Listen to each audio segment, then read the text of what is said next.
ሰላም ውድ የቻናላችን ቤተሰቦች ሰላማችሁ ይብዛ በያላችሁበት። እኔ በጣም ደህና ነኝ፣ እግዚአብሔር ይመስገን። እንኳን ወደ ንስር አካዳሚ ዩቲዩብ ቻናል በሰላም መጣችሁ። ለዚህ ዩቲዩብ ቻናል አዲስ ከሆናችሁ ሰብስክራይብ፣ ላይክ፣ ሼር በማድረግ አበረታቱን። እንደሚታወቀው በዚህ ዩቲዩብ ቻናል መሰረታዊ እንግሊዝኛ ትምህርትን ከመጀመሪያው ጀምረን እየተመማር እንገኛለን። በተለይም ደግሞ ሁሌም እንደምለው ብዙ ኢትዮጵያ ሕዝብ የሚጠቀመውን አማርኛ በእንግሊዝኛ ፎከስ አድርገን እየሰራ እንገኛለን ማለት ነው።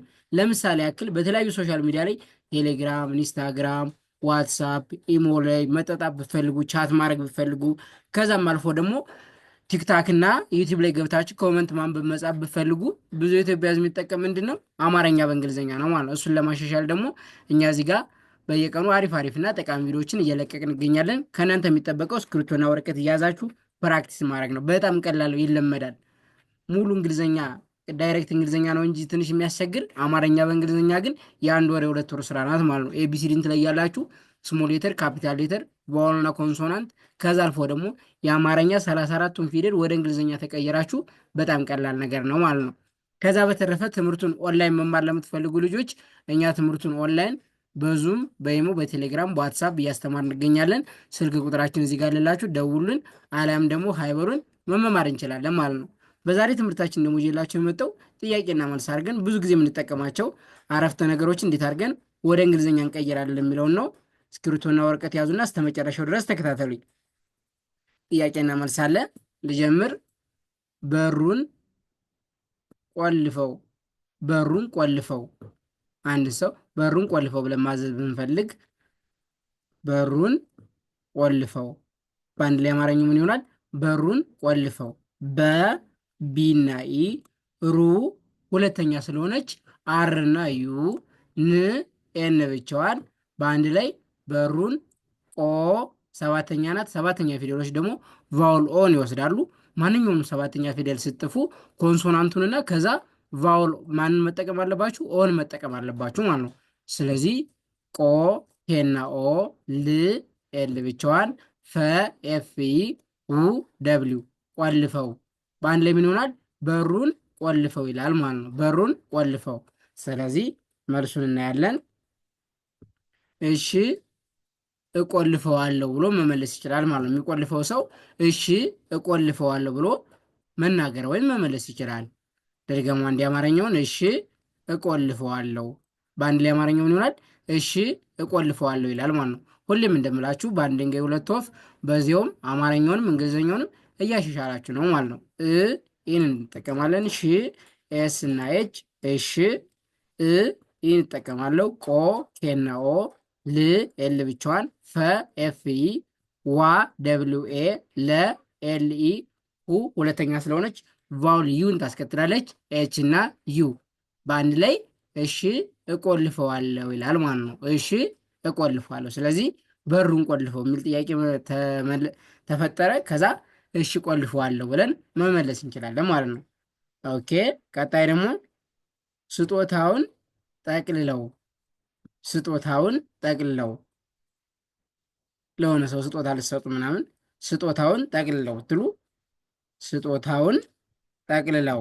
ስ ኤስ ብቻዋን፣ ኦ ሰባተኛ ናት። ሰባተኛ ፊደልን ደግሞ ስትፉ ቅድም እንደነገርኳችሁ ከኮንሶናንቱ ቀጥሎ ኦን ቫውል ተጠቀሙ። ስለዚህ ቲና ኦ፣ ታ ቲና ኤ፣ ው ደብሊው ብቻዋን፣ ን ኤን ብቻዋን፣ ስጦታውን፣ ጠ ቲኢ፣ ቅ ኬ ብቻዋን፣ ል ኤል አይ፣ ለ ኤል ኢ፣ ው ደብሊው ብቻዋን ጠቅልለው በአንድ ላይ ምን ይሆናል? ስጦታውን ጠቅልለው ይላል ማለት ነው። ስጦታውን ጠቅልለው። እሺ መልሱ ደግሞ ምን ይሆናል? እየጠቀለልኩ ነው። እየጠቀለለ ከሆነ ያ ሰው ምን ብሎ መመለስ ይችላል ማለት ነው? እየጠቀለልኩ ነው። አማርኛው ልድገምላችሁ። እየጠቀለልኩ ነው በአንድ ላይ አማርኛው ምን ይሆናል? እየጠቀለልኩ ነው። ይህን እንጠቀማለን። የዋይና ኢ፣ ጠ ቲና ኢ፣ ቀ ኬና ኢ፣ ለ ኤል ኢ፣ ል ኤል ብቻዋን፣ ኩ ኬና ዩ እየጠቀለልኩ ነው በአንድ ላይ ምን ይሆናል?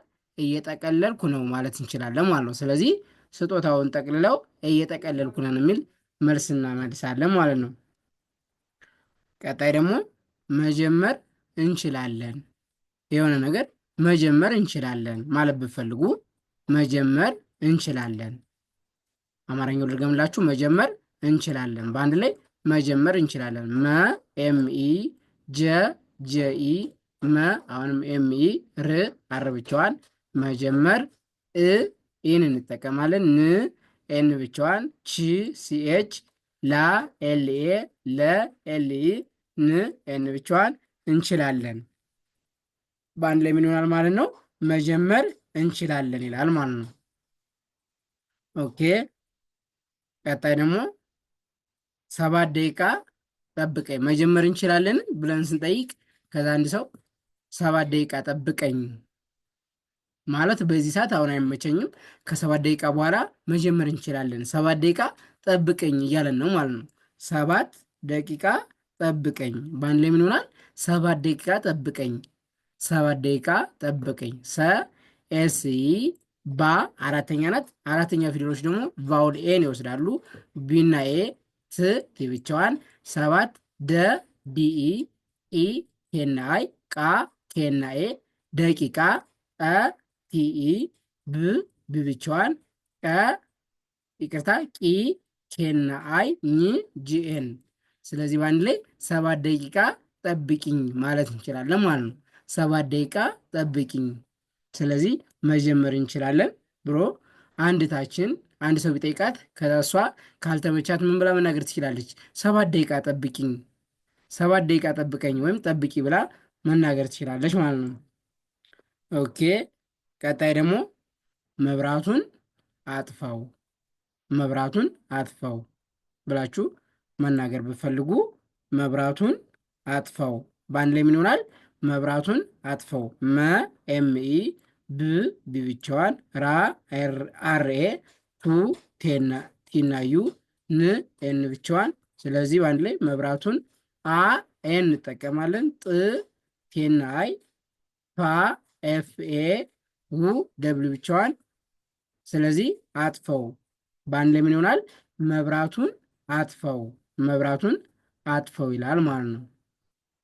እሺ መልስ ደግሞ ምን ይሆናል? እሺ አጠፈዋለሁ። ያ ሰው የሚያጠፈው ሰው ሊያጠፈው ከሆነ ምን ብሎ መመለስ ይችላል? እሺ አጠፈዋለሁ ብሎ መመለስ ይችላል ማለት ነው። እሺ አጠፈዋለሁ ኢን እንጠቀማለን። ሺ ኤስኤች እሺ ኤን እንጠቀማለሁ። ቲና ኢ ፈ ኤፍ ኢ ዋ ደብሊው ኤ ለኤልኢ ሁ ኤች ዩ በአንድ ላይ አጠፈዋለሁ፣ እሺ አጠፈዋለሁ ብሎ መናገር እንችላለን ማለት ነው። ኦኬ ጫማሽን እሰሪ። የአንድ ታችን ጫማዋ ተፈቶ ቢሆን ከዛ ምን ብላችሁ መጠየቅ ትችላላችሁ? ጫማሽን እሰሪ ብላችሁ መጠየቅ ትችላላችሁ። ጫማሽን ማዘዝ ወይም ማለት ነው። እሰሪ ጫ ሲኤችኤ ጫ ባለ 3 ፊደል ስለሆነ ማ ኤምኤ ሺ ኤስኤች ን ኤን ብቻዋን በአንድ ላይ ጫማሽን እንጠቀማለን። ሰ ኤስኢ ሪ አርና አይ እሰሪ በአንድ ላይ ምን ይሆናል? ጫማሽን እሰሪ ይሆናል ማለት ነው። ጫማሽን እሰሪ። ስለዚህ መልሱ ደግሞ ምን ትላለች እሷ? እሺ አስራለሁ ነው የምትል መችማ። እሺ አስራለሁ፣ እሺ አስራለሁ። ኦኬ አማርኛው እሺ አስራለሁ ይህን እንጠቀማለን። ሺ ኤስኤች እሺ ኤን እንጠቀማለሁ። ስ ኤስ ብቻዋን ራ አርኤ ለኤልኢ ሁ ኤች ዩ በአንድ ላይ አስራለሁ፣ እሺ አስራለሁ ብላ መናገር ትችላለች ማለት ነው። ስለዚህ ጥያቄና መልስ ብዙ ጊዜ የምንጠቀማቸው ቃላቶችን ፕራክቲስ ማድረግ ነበር ማለት ነው። እዚጋ አንድ ደግምላችሁ በሩን ቆልፈው፣ በሩን ቆልፈው ብለን በእንግሊዝኛ ስንጥፍ ይህን ይመስላል ማለት ነው። በሩን ቆልፈው እናንተ እየደጋገማችሁ ማየት ትችላላችሁ። ከዛ መልሱ ምን ይሆናል? እሺ እቆልፈዋለሁ ብሎ መመለስ ይችላል ማለት ነው። በሩን ቆልፈው እሺ እቆልፈዋለሁ ብሎ መናገር እንችላለን። ከዛ እዚጋ ደግሞ ስጦታውን ጠቅልለው፣ ስጦታውን ጠቅልለው። ከዛ በእንግሊዝኛ እዚህ ምን ብለን መመለስ እንችላለን? እየጠቀለልኩ ነው። እየጠቀለለ ከሆነ እየጠቀለልኩ ነው ብሎ መናገር እንችላለን ማለት ነው። ኦኬ መጀመር እንችላለን። የሆነን ነገር መጀመር ፈልጋችሁ መጀመር እንችላለን ብላችሁ መጠየቅ ፈልጉ። ከዛ 7 ደቂቃ ጠብቂኝ፣ 7 ደቂቃ ጠብቂኝ። አሁን የማይመች ከሆነ ከ7 ደቂቃ በኋላ የሚመች ከሆነ 7 ደቂቃ ጠብቂኝ ብለን መናገር እንችላለን ማለት ነው። አንድ እህታችን መጀመር እንችላለን ብትለን 7 ደቂቃ ጠብቂ ማለት እንችላለን ማለት ነው። እሺ መብራቱን አጥፈው፣ መብራቱን አጥፈው። እናንተ ማጥፋት የማትችሉ ነው ማዘዝ ብፈልጉ መብራቱን አጥፈው። ከዛስ የሚያጠፋው ሰው ምን ብሎ ይመልስላችኋል? እሺ አጠፈዋለሁ ብሎ መመለስ ይችላል ማለት ነው። እሺ አጠፈዋለሁ። ኦኬ። ቀጣይ ደግሞ ጫማሽን እሰሪ፣ ጫማሽን እሰሪ። እሺ አስራለሁ ብላ መናገር ትችላለች እህታችን ማለት ነው። እሺ አስራለሁ ብላ መናገር ትችላለች ማለት ነው። ስለዚህ የዛሬ ትምህርታችን ጥያቄና መልስ ይህን ይመስል ነበር። በግራ በኩል ጥያቄ አለ፣ በቀኝ በኩል መልስ አለ። ደጋግማችሁ ፕራክቲስ አድርጉ። መጀመሪያ ላይ እንደነገርኳችሁ አማርኛ በእንግሊዝኛ በጣም ቀላል ነው። አማርኛ በተለይም አማርኛ ለምትችሉ ልጆች አማርኛ መጣፍ ማንበብ ችላችሁ ይሄኛውን አማርኛ በእንግሊዝኛ ብዙ ኢትዮጵያ የሚጠቀመውን መቻል በጣም ቀላል ነው። የአንድ ወር የሁለት ወር ስራ ናት። ኤቢሲዲዎችን በደንብ አድርጋችሁ ለዩ። አናባቢና ከእንግሊዝኛ ከ26ቱ ሌተር አናባቢና ተነባቢ ተብሎ ይታወቃሉ። 5ቱ ኤ ኢ አይ ኦ ዩ አናባቢ ወይም ቫውል ተብሎ ይታወቃሉ። የቀሩት ደግሞ ተነባቢ ወይም ኮንሶናንት። እነሱን ታወቅን። የአማርኛ 34ቱን ፊደል ወደ እንግሊዝኛ ተቀየር። ይህን ማንበብ መጻፍ በጣም ቀላል ነው እላችኋለሁ። ስለነበረን ቆይታ ከልብ እናመሰግናለን።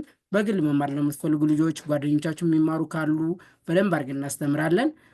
ቴንኪው፣ በጣም አመሰግናለሁ።